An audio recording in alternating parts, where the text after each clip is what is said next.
How you doing, YouTube? Matt with Master Beer Reviews. Back to yet another review. Fucking mystery beers, baby. Who doesn't love them? I know I do. Hopefully you do too. So yeah, mystery beers. I have no idea what this is. People wrap up beers and send them to me, so I have zero idea what's going on.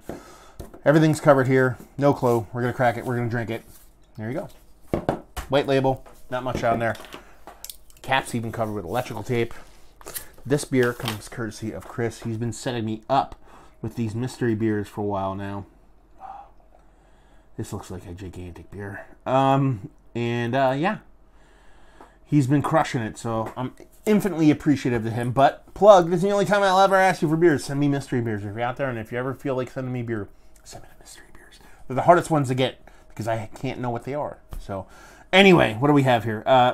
Piggy finger, caramel-colored head, nice creaminess to it, and she's got a soft, hazy, kind of reddish, brownish glow to it.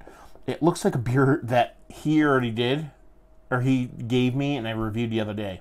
It looks exactly like that, and that was Dogfish Head. It was their Fort. It was an aged version of their Fort. Almost all of them are going to be aged now at this point, but there's a couple different years of it. Kind of has that look to it. English old ale style, barley wine style. That's what we have, looks-wise. See what the nose has to offer. Similar kind of nose to it. It's less impactful, not as robust, but you're getting a soft caramels in there, a little bit of date figginess.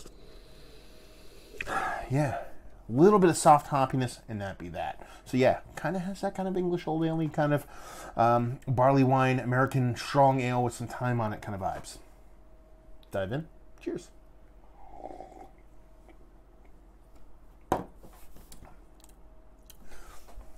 So, wow, that's delicious. When I went into that beer, I totally bailed on the raspberries that are in Fort. I fixated on it being either like a hair to dog beer, or what was the other one I fixated on? It was hair to dog. It was an old ale. God damn it, why am I spacing on this now? Oh, Avery Same Ale. That was the other one. That's what I'm getting here too. The only difference in this one is the hoppiness is so big.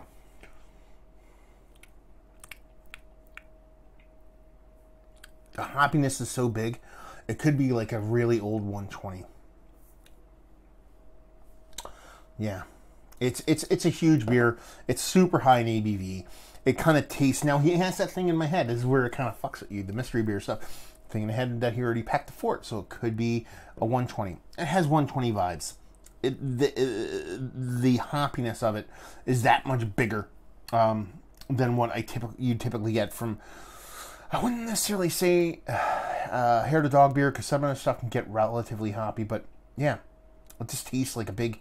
Kind of hop forward American strong ale / American barley wine / Dogfish 120-ish kind of beer. I'm second guessing myself on this. It's 120. Why am I even second guessing this shit? Yeah. God, man, that's fucking rocket fuel right there, dude. Good God. Come on. Yeah, it's like weird. One of the weirdest things I've noticed with these is that it's just, the more I get into these mystery beers, and Chris has done a fantastic job of not just giving me beers, which is pretty awesome of him to do, but also mixing these up to where I'm not quite sure what's coming. And oh, God damn it. It's fucking old school. I knew it was one of them. Why didn't I think of old school? Fucker. I thought it was a really old 120 that still had a bit of hoppiness to it.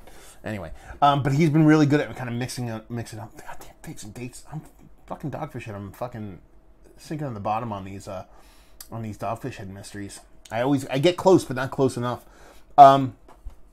But yeah, he's been doing a really good job of kind of mixing them up, and he's giving me some shelfies that were local to me. Now they live in Jersey, not so local, but he's also been giving me like weird stuff that you can't get in the area, and he's just kind of throwing stuff back and forth. So it's kind of really cool to kind of try these different versions of mystery beers and be really kind of nimble and have to be on my toes and have no idea what's coming at me, because sometimes you can kind of guess and stuff. So yeah, I actually have no problem with guessing that this was a 120, only because this is a pretty new, it's about a year old, old school. So it's an American barley wine, there's a big hop presence there, but then you get that dates and figs. This beer to me, and I've done this before, I've reviewed this, I love this beer, especially with some age on it. But this beer to me definitely has an intersection of where it becomes very close to 120 and 120 becomes very close to it, in that this at a year old is probably a 120 about 5 years old, because that 120 is going to drop off hop wise.